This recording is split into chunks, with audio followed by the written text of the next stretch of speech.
We're going to fill them in through next Wednesday, to where then every day in math you shouldn't have anything to write down. So first thing I want to do, because I think we've probably gotten off on it if you haven't been doing it as we go, on Monday this week it was the 18th.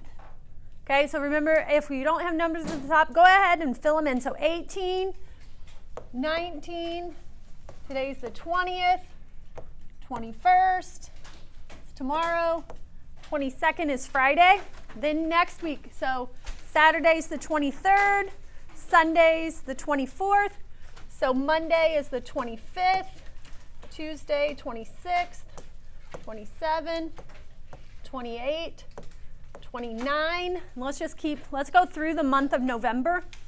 The following Monday is November 1st because Halloween is on Sunday. And then 2, 3, 4, 5, 6, 7, 8, 9, 10, 11, 12, 13, 14, 14, so 15, 16, 17, 18, 19. I'm going to move up a little bit. 19, 20, 21. So 22, 23, 24, 25, 26. We'll just stop there. Get to November 26th. And again, as you get to a new week, if your numbers are gone, so after we get to November 26th and we get to that next week, just go ahead and fill it in. What, Parker?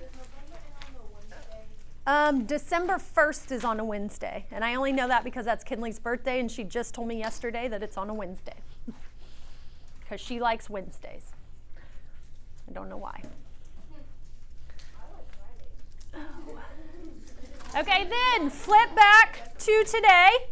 Once you have them numbered, flip back to today.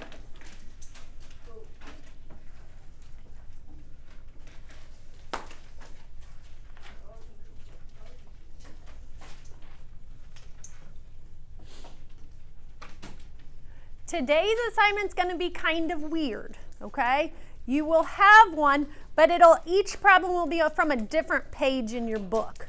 Okay, so it's hard to write it out in our planner. So that's why we're going to do it together now. Does everybody have these dates? Anybody still writing the dates? I'm confused. What are you confused about? What were you confused about?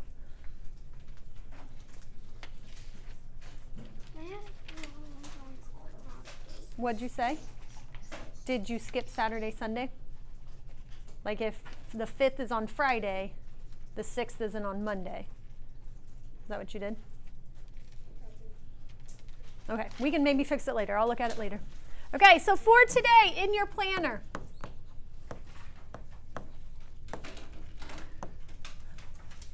you're only going to have, I'll be nice, we'll only do 2 problems. So write 2 problems on back of notes page. Okay, so you'll have to have your notes page. You'll do the 2 problems on the back, but you'll also write the 2 problems on the back. It'll be like page 72, number 7, page 84, number 6. Okay, so you'll know that before you walk out of here today. For tomorrow, so tomorrow is Thursday. Under Thursday for math, write con/IXL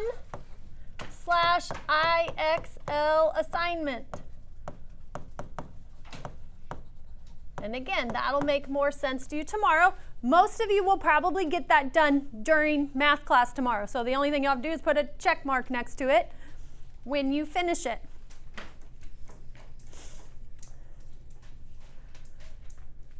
For Friday, you can just write no homework. Okay, on Friday we're actually learning or kind of reviewing the order of operations.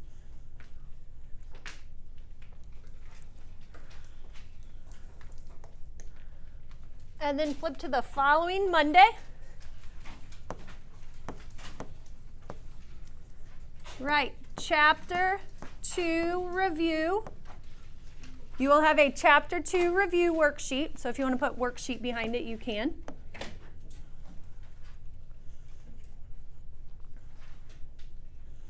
On Tuesday, you can put no homework, Chapter 2 test tomorrow. No homework, Chapter 2 test tomorrow. We're going to stop there.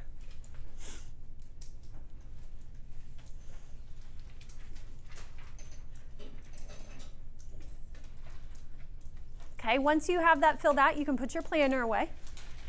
And then I've already come around and look at your homework. Make sure it's done. So now we're going to go over that. With these, you and the person next to you may have different answers, and you could both be correct. Why? Harper? One, you could have rounded one of the numbers or both of them? Yeah, you could have rounded just one of the numbers. You could have rounded both of the numbers. Okay, on some of them, and we're going to put up lots of different answers for these, on some of them we might have 4 or 5 different answers that are all okay answers. Okay? Let me get to the correct page here.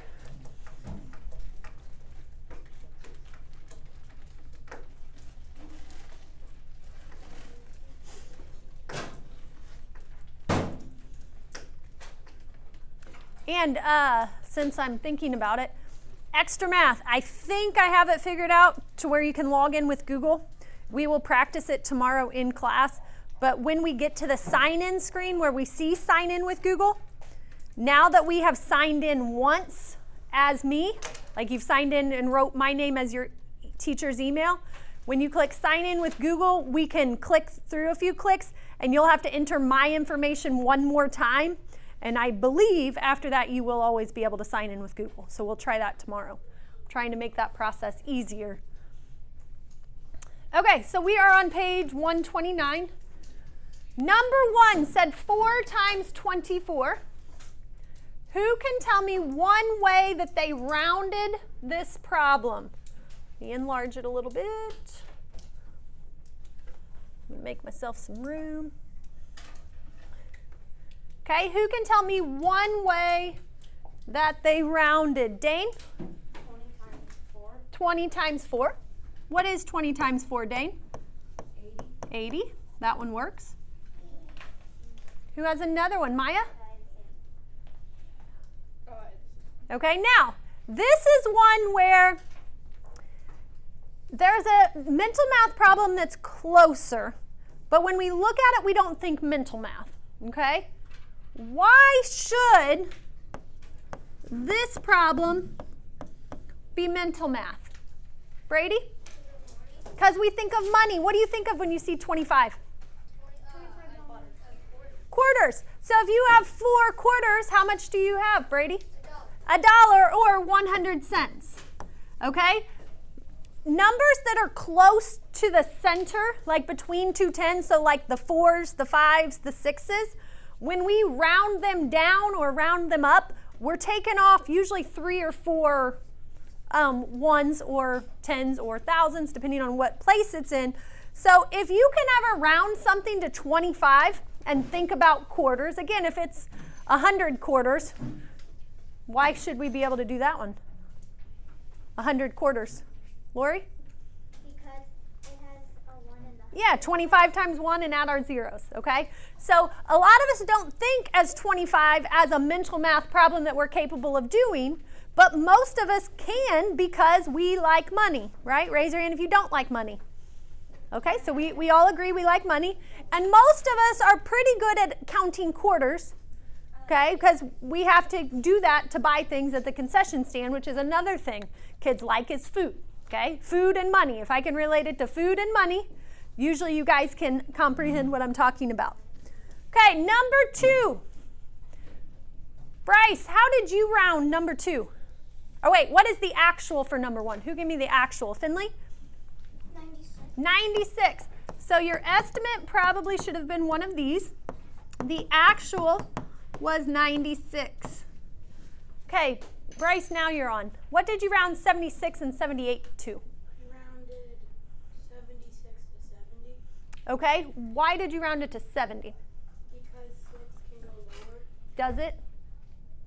5 through 9. Goes up, not sure. Yeah, climbs the vine or something. I didn't teach you that way, but it goes up. Okay, so Bryce, what should you have rounded it to?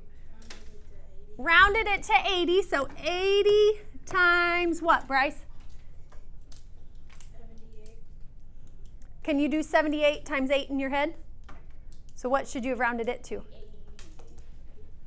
80 also. Again, these are ones, and again, it takes a little practice, but if you have to do math out to the side, if you have to do scratch work, if you have to do algorithm or lattice to find an estimate, you're doing it wrong, okay? Your estimates should have just been all mental math problems. 8 and 8 falls in the floor, pick it up, it's 64, add 2 zeros. Would be our estimate. What did you get for your actual, Lori? 5,928. The actual 5,928. Can someone agree or disagree with her? Dane? I disagree, and I got 9,928? 9,928. Recheck your last multiplication problem. 7 times 7.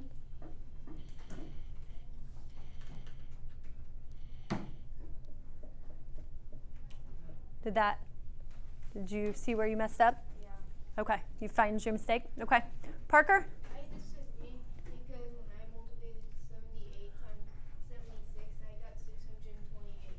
I mean 6,028. Okay, so I'm going to 7, 6 times 7, 8, 5,928. So if you missed one of the actuals in just a few minutes, you're going to rework them. So if you missed this, that one is correct, 5,928. And I'm going to have you rework those in just a minute. Close only counts in horseshoes and hand grenades. You know what that means? Who can tell me what that means? Close only counts. When students are like, oh, I was so close, I'm like, close only counts in horseshoes and hand grenades. So let's start with the obvious. Why does close count in hand grenades? Because if I get it close, if I'm trying to blow up Jude, all I got to do is get it close to him, and it'll get him, okay? Has anybody ever played horseshoes? You don't have to get it on the ring. You can just get it close to the ring if you're close. Or like you can just put a little bit of Yeah. that with washers. Yeah, with washers also. Okay. So number 3. How did you round it? Sophia, how did you round number 3? What was your estimate problem? Okay, I agree with the 500. What is the closest 10 to 27? 30, okay? So the only reason we would round it to a, like this one, if you round it to the nearest 10, you'd round to 30. The only time we would go the other direction is if I round it to 30 and it makes it not mental math. Okay, but if I can round it down and it's mental math, that's when I would round it down. Okay, so usually we round it to the nearest 10, 100, or 1,000, but there are some exceptions to that rule, and it's just if I would round it properly and it would make it not a mental math problem, that's when I may go the other way. Does that make sense? Okay, 5 times 3, Caden? 5 times 3 Is 15. How many zeros do I need behind that? 3. 1, 2, 3. 508 times 27, the actual. Oops, not that. 508 times 27. 13,716. So if you got the actual incorrect, I'm going to have you rework it in just a second.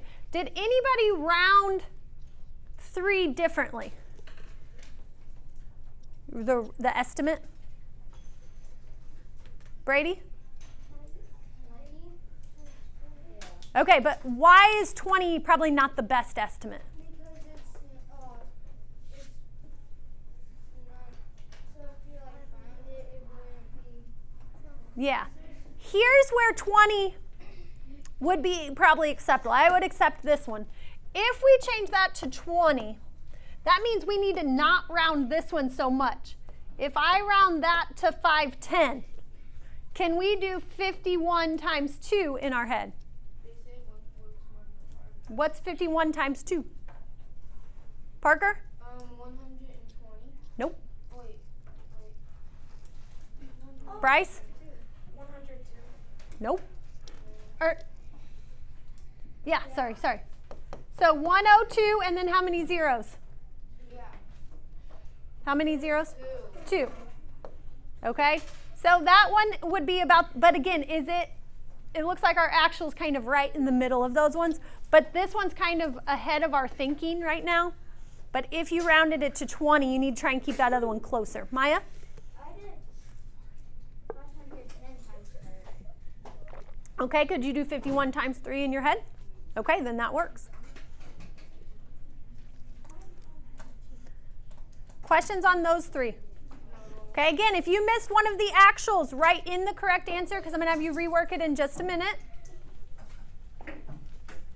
Moving on to the next page. Shh, back row. Okay, number 4 was the last one where I wanted you to do both, correct? Yeah. Estimate and actual. So it says, for a school assembly, students sit in chairs that are arranged in 53 rows. There are 12 chairs in each row. About how many students can be seated? So I want you to start noticing that word because that word makes your life a lot easier. That means you're estimating. But on this one, I also made you find the actual. What is the math problem that I have to solve if I'm finding the actual? Reese?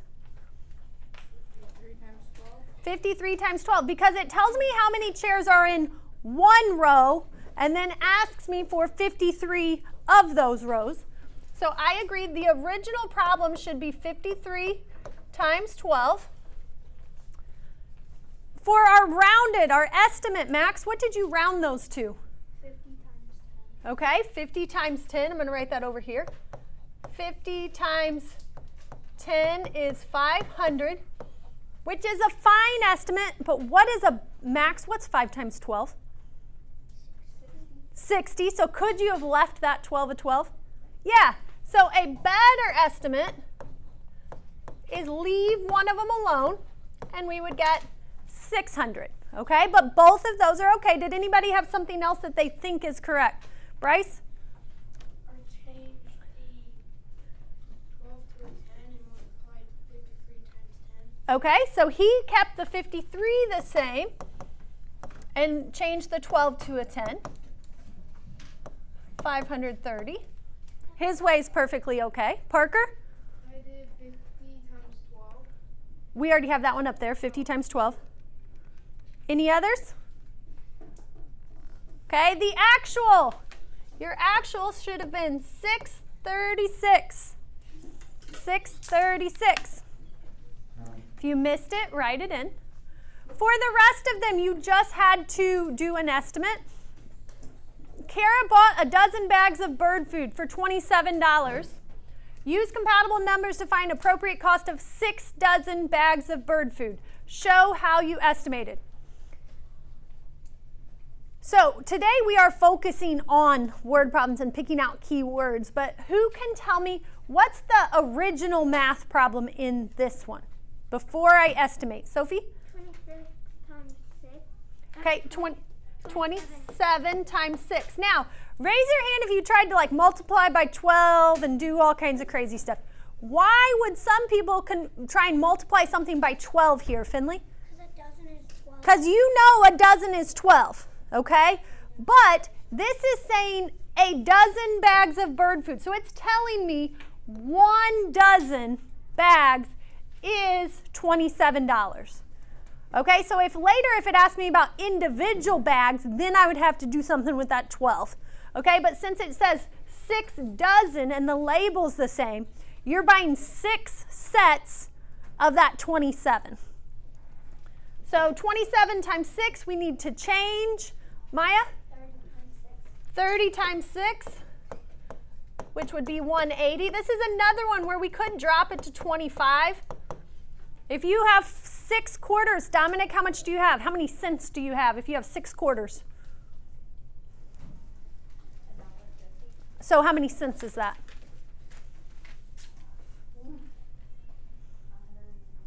Yeah, 150. Okay, and again, they're both close. Both of them are fine. I'm just trying to show you different ways to do some of these.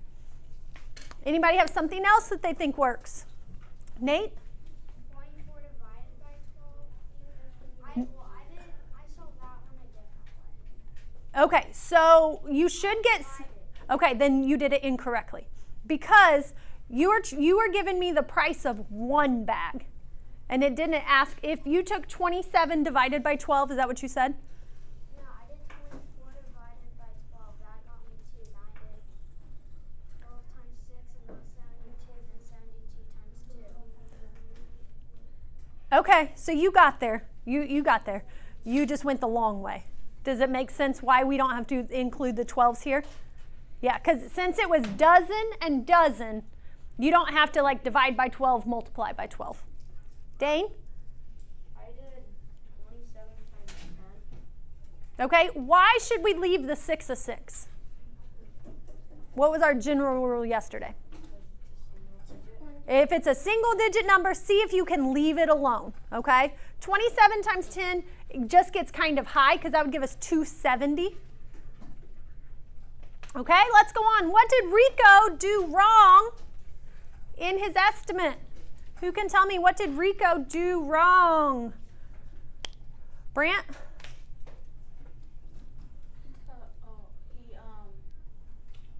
He took 139 and brought it down to 100. Okay, and that's actually, it's an okay way to do it. The 139 to 100 isn't horrible. It could be better, I agree with that. So let's go ahead and put that. But that one is actually okay. Because if I rounded it to the nearest 100, it would be 100. Dane?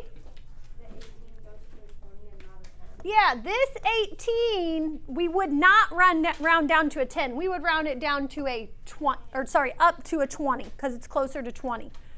Now, I agree, I would not round 139 all the way down to 100, and I don't think you would either, especially since we're really just multiplying it by 2. So what would be a better estimate? But really, what they were looking for is that he shouldn't have rounded 18 down. Okay, he should have rounded it to 20. So if you wrote the problem as 100 times 20 equals 200, that's fine. But we're smarter than what the book gives us credit for. What could I have rounded 139 to, and it's still a mental math problem? Reese? 140. 140. Reese, what is 14 times 2? 280. Yeah. 2,800. 2,800, and I said 200 a minute ago, so it would have been 2,000. Okay, that's probably the best estimate. But if you changed it to 100 times 20 and got 2,000, that's fine too. Okay, what they were wanting you to pick out is this 18 rounded down to a 10 is what the major error was. Number 7, you might have had to flip back to find that one set of bright yellow words in your section because we worded it slightly different. Compatible numbers are numbers in a problem that are easy to compute. How, Haley? Mentally. And I tried to stress yesterday, if you're not doing mental math on estimates, then you are doing it wrong. Okay, number 8. On a cross-country vacation, Maria filled her 14-gallon gas tank 11 times. Which is the best estimate of how many gallons of gas she put in the tank altogether? I will tell you, multiple choice estimation is harder than just regular estimation because you have to figure out which one of these answers could be correct. So let's start with the original problem. I don't want the answer. 14 times 11. If we were doing this problem on any of the other ones, Maya, how would you round that? 15 times 10. You wouldn't start there because you're trying to leave one of them the same. 14 times 10. Yeah, you would probably start with 14 times 10 equals 140, okay? But then you go and that's probably the best estimate. But when you go and look, that's not an option. Okay, so then we can kind of find ones close to it, but we still have to figure out how could I get that answer. Okay, so then when I look, which is the closest one to it? Parker? 150. So now I have to look back at my original problem and think about, could I round that problem to make it equal 150 and it would be an acceptable way to round it? Sadie, what's the answer to that? 15 times 10. Yeah, we could knock 15 up, or 14 up to 15 and 11 down to 10 and get 150. Okay? So multiple choice questions aren't always easy when we're estimating because there's lots of estimates that could be correct. Make sense? Okay, I'm going to pause the recording. If you missed any algorithm or any of the actuals, I want you to take a second and rework them. And if you have that done, I want you to look in your binder for your reference sheets, the things in the plastic sheets. The front side says order of operations. The back side says math keywords. And I want you to pop out that reference sheet if you find it. The one that has order of operations on the front and math keywords on the back.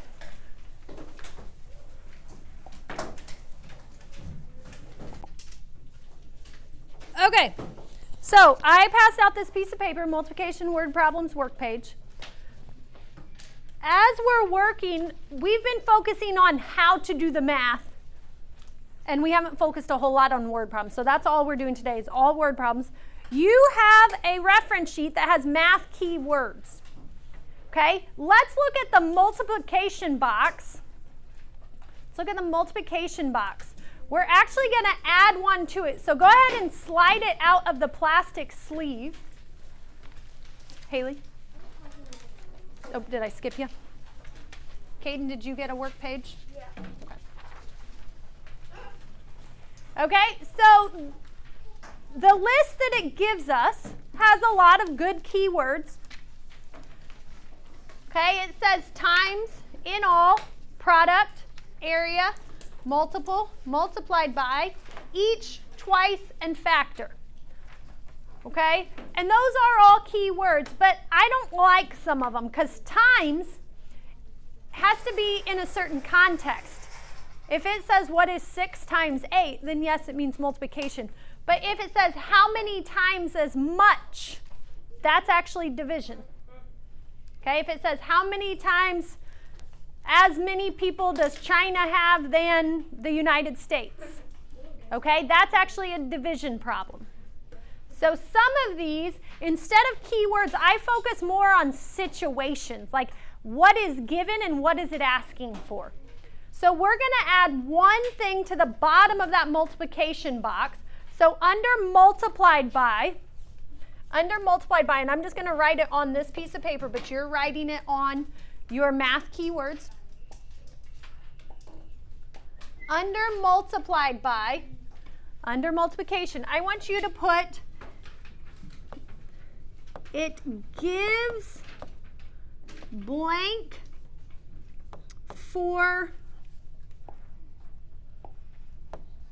1 and asks for blank for multiple. Okay, I want you to write it and then I'll talk about what that means. So you're writing it under the multiplication, in the multiplication box. I don't care where, you could write it at the bottom of it. But you're writing gives, that should be an S, gives blank for 1 and asks for blank for multiple. Those blanks are filled in with the same word or label. Okay? So for example, the one we just did on the dozen problem, it gave the price for 1 dozen and asked for a multiple dozen, which the multiple was 6. Okay, so it gave us the price for 1 and asked for the price for many or for multiple. So that is a multiplication problem.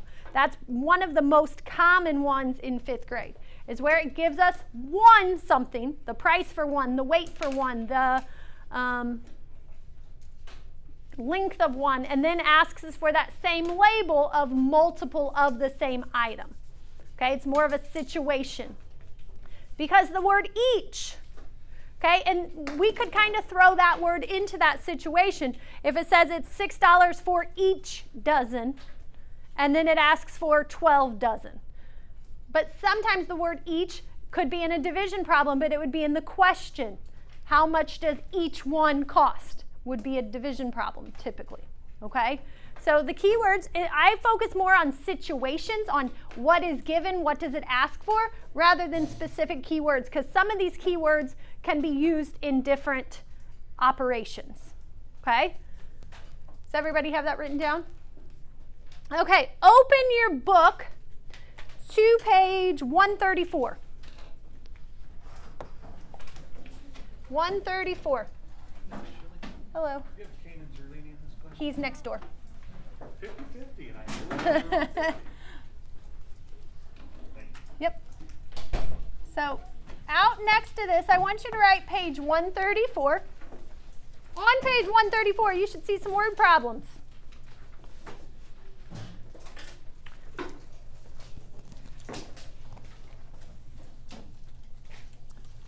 And we are going to do problem number 14. So do page 134, 14. Write that out next to it in the margin.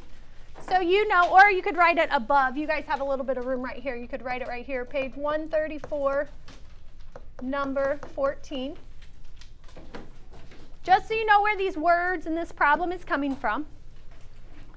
So I will read this one tonight, and again, you don't have very many problems for homework, but you're going to have to tell me what in the problem made you decide that this was a multiplication problem, because they're all going to be multiplication.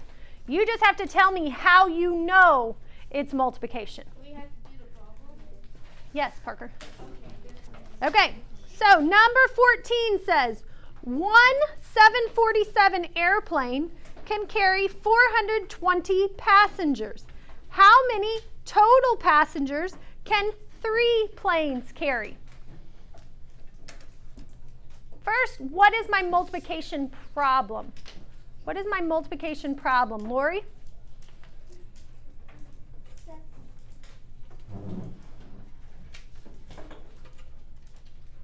747 times 420. So why do you think that? Because it says that airplane can carry 427. So it's saying that specific airplane, an airplane that is named the 747. Okay, the 747 is the name of the airplane. So it's saying that type of plane, one of them can carry 420 passengers. Nate? It can carry 420 passengers, and that's how many can 3 planes carry? Yeah, so it tells me how many people one plane carries and then asks for 3 of them. So that's the situation that I just talked about, and I picked a random word problem out of the book. Okay, but that's the situation that comes up most often. So what we're going to write for keywords on that kind, I want you to write gives one, asks for, you can write multiple or many. Why do you think I write multiple? What does it sound a whole lot like? Multiply. So that should trigger, if you keep saying gives one, ask for multiple, that's your hint that it's a multiplication problem. So again, it gave how many passengers can fit on one plane, but then asked us for how many passengers on multiple planes. Okay, so the number sentence would be 420, how much on one plane, times how many planes was it asking for? Lori? 3. Then that should be a problem we can work out. I'm going to write it like this, 420 times 3. I'm going to underline 42 times 3 and go ahead and put my 0 at the back.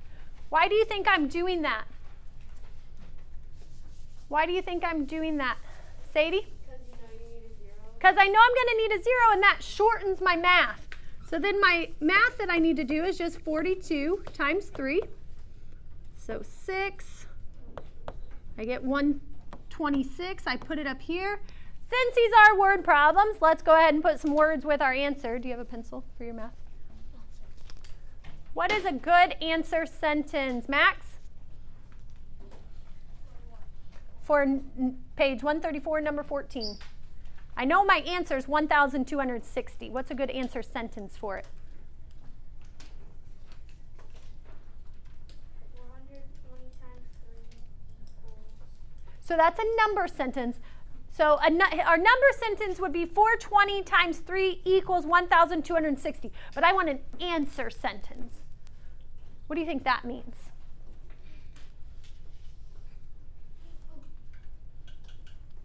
Nate, help him out. You put it in a sentence like, so it can carry So, but we'd have to say 3, or was it 747? Yeah. 3 747 planes can carry 1,260 passengers. So 3 747 planes can carry 1,260 passengers. Do you already have that written down, Caden? Then I'm going to flip over a couple pages. I'm going to go to page 136. You can write this up here, page 136, number 5. Page 136, number 5. Let's read through this one. It says, each student in Mrs. Henderson's science class brought 3 books for the donation. If there are 25 students in the class, how many total books did they collect? What are some key words in this one? Harper? Okay, each is in there, but each could mean multiply or divide. I agree. We can write that here.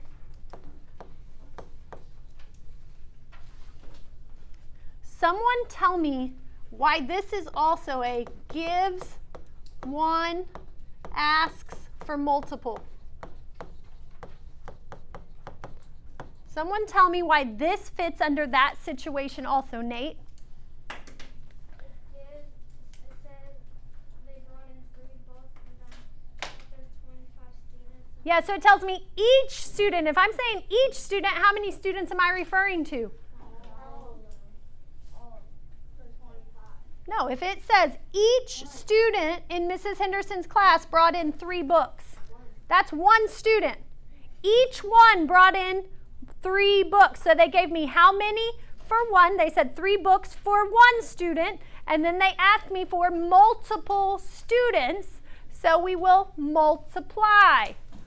So the number sentence would be there's 3 for one student times the multiple students, which is 25.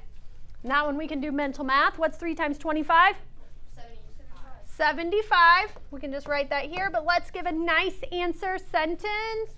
Dane, give me a nice answer sentence. Might have to read the question in the book.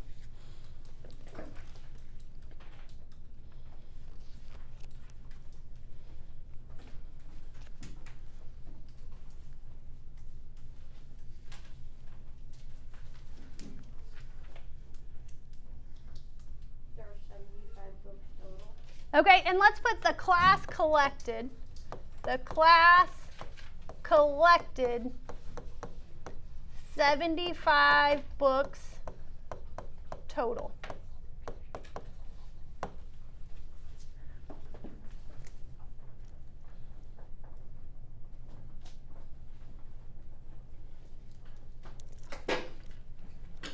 Okay, let's turn the page a couple. I'm just flipping. Let's go to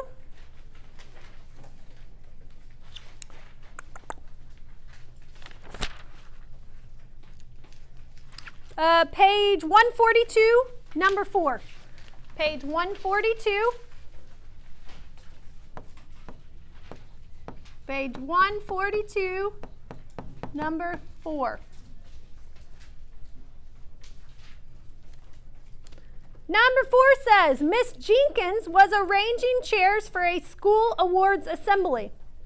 Each row contained 15 chairs. If there were 21 rows, how many chairs had to be arranged? Keywords. Nate? Okay, each is there again. So we could write that. I have to move up. Each is there, but again, depending on its context, meaning where it's used in the sentence, whether it's in the sentence or the question, it could also mean divide. So I don't want us to stick solely to that word. Abby? Gives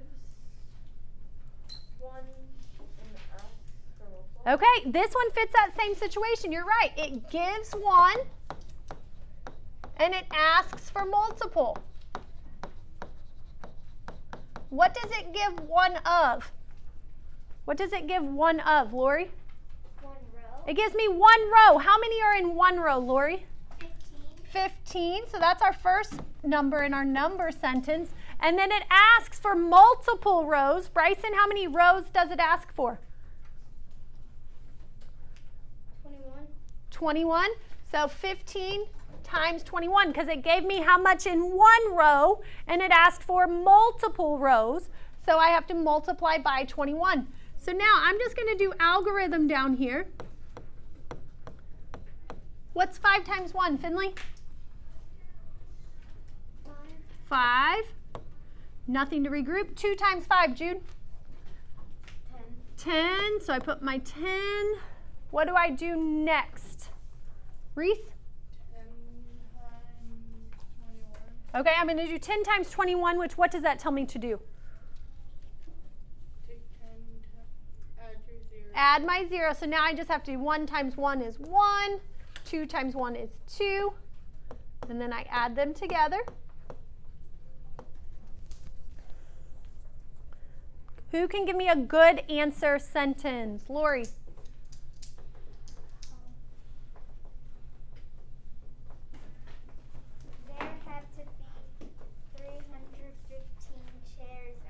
Okay, so I'm just going to put there will be 315 chairs arranged.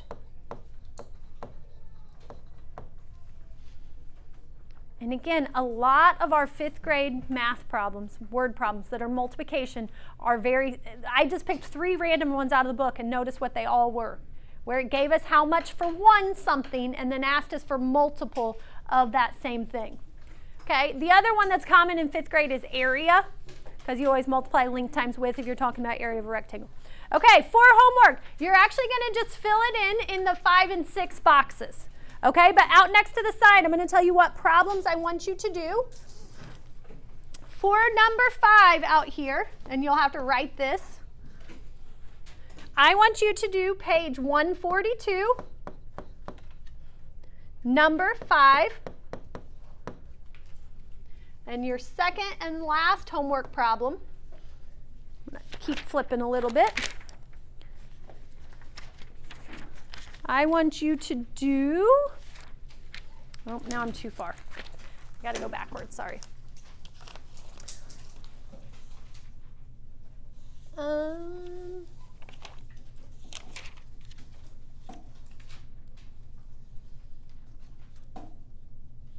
Page 122. Oops, not PGG.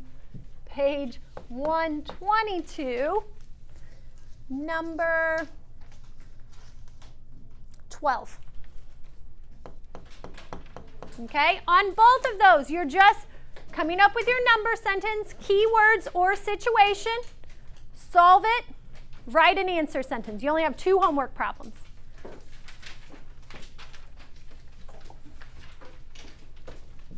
Yes.